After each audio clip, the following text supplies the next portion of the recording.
What if I told you the true secret to an AI's intelligence isn't some kind of dark magic, but literally just 3 trainable matrices? Welcome to Yurix AI. This is lecture 15 of LLMs from scratch, Zero to Builder.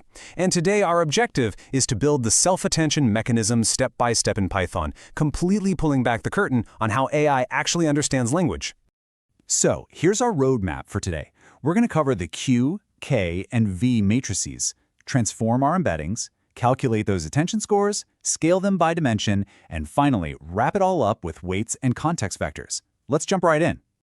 All right, Section 1, the key, query, and value weight matrices. So these 3 components, they're absolutely the beating heart of the self-attention mechanism inside large language models. When an AI reads a sentence, it has to dynamically figure out which words need to focus on which other words, right? And it pulls this off using 3 specific mathematical representations for every single word. To really wrap our heads around this, let's think about a massive library archive. Just imagine you walk in looking for a specific topic. That is your query. Basically, the query is what the model is currently searching for. Now you start scanning the shelves, looking at the titles on the spines of all the books. Those are the keys. The key is what the model matches that query against. And finally, when your search term actually matches a title on a spine, you pull that book off the shelf and read the text inside. That's the value. The value is the actual content it retrieves. So in our code, every single word in our input sequence gets transformed into its own query, key, and value.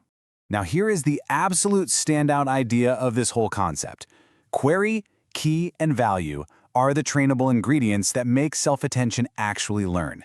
They aren't just fixed equations, They actually start out as completely random matrices, and during the training process, the neural network adjusts them based on the data it sees. These 3 matrices are the actual learnable weights in the network that literally teach the AI how to pay attention to language context. If that just clicked, hit the like button. Moving on to Section 2, transforming input embeddings into keys, queries, and values. Now that we know what these components conceptually are, we gotta figure out how to actually create them from our raw text data using code. We start with our input words, which, as you probably remember, have already been turned into arrays of numbers. We call those embeddings. For our explainer today, let's just say these input embeddings exist in a 3-dimensional space. We actually want to project them down into a 2-dimensional space to create our queries, keys, and values. We do this by defining our input and output dimensions and then initializing 3 separate weight matrices. We're going to call them WQ, WK, and WV, and we use PyTorch's nn.linear module to do it. Honestly, nn.linear is incredibly handy here. Under the hood, it efficiently handles the matrix multiplication needed to project those 3-dimensional inputs right down to our 2-dimensional outputs.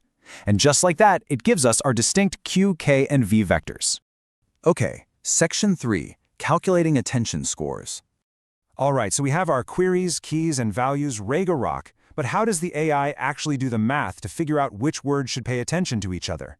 Well, we take the query of one word, representing what it's looking for, and we mathematically compare it to the keys of all the other words in the sequence, which represents what they offer.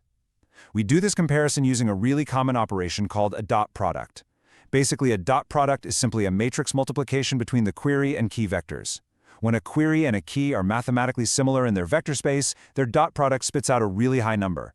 And that high number is our raw attention score. It's basically a signal to the model saying, hey, there's a super strong semantic match between these 2 words. Let's take a quick pause right here. Which of query, key, and value clicked last for you? Pause and drop your answer in the comments.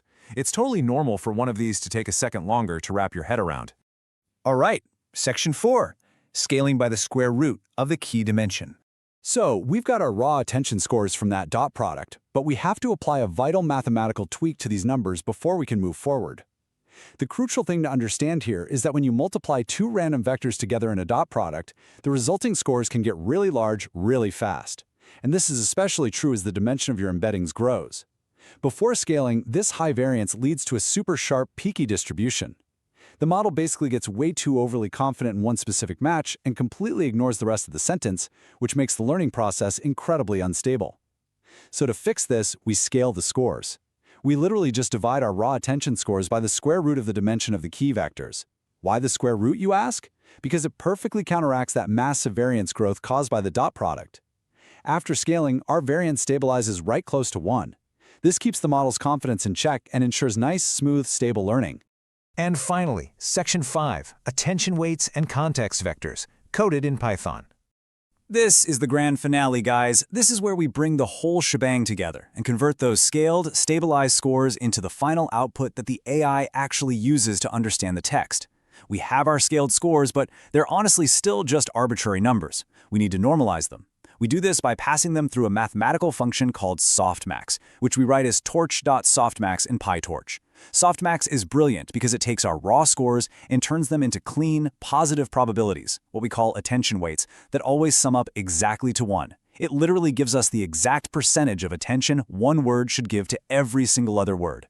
Finally, we take these normalized attention weights and multiply them by our value matrix. And remember, that's the actual content of the words we talked about earlier. We sum those weighted values up and boom, we've produced our final context vector. Let's do a rapid recap of what we just achieved here. The context vector is exactly what it sounds like.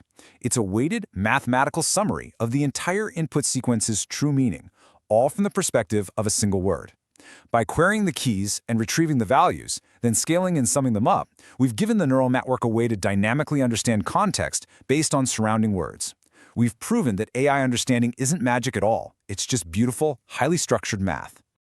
So, think about it. If 3 simple matrices can teach a machine to understand context, what other human cognitive processes are just waiting to be cracked by a simple equation? Like, share, subscribe to Yurix AI for a new lecture every day. Hit the bell.